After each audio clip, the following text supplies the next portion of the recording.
This is the anterior view. These are the cerebral hemispheres. The ridges are the gyri, and then the grooves are the sulci.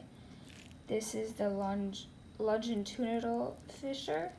This is the transverse fissure. This is the cerebellum, and this is the spinal cord. This is the posterior view of the brain. These are the olfactory bulbs. I cut a little too much, so this would have been an X, and the top of the X would have been the optic nerve. The middle of the X right here is the optic chiasma. Right underneath, like right about there, is the infundibulum. This little part is the mammillary body. And then right underneath the mammillary body, right here, is the midbrain. This is the pons, right here. And then this is the medulla oblongata and the spinal cord. This is the sagittal view. This is the cerebium. This is the corpus callosum. This is the fornix. This is the optic chiasma, and this is the pineal gland.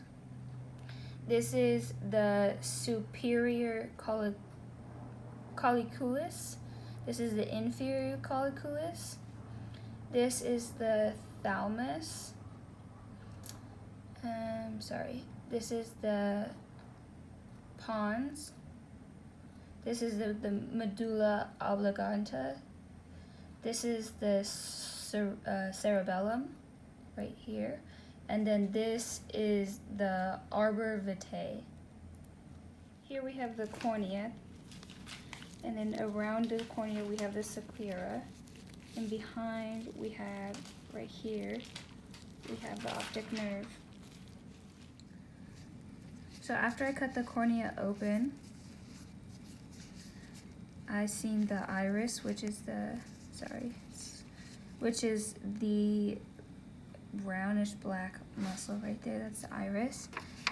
And then the lens came out. It was behind it. And inside was the vitreous humor. Okay, well, after I cut the eye in half, I have the ciliary body, and then I have the retina, which is this like film layer. And then under the retina, I have the choroid, and then I have the tapetum lucidum.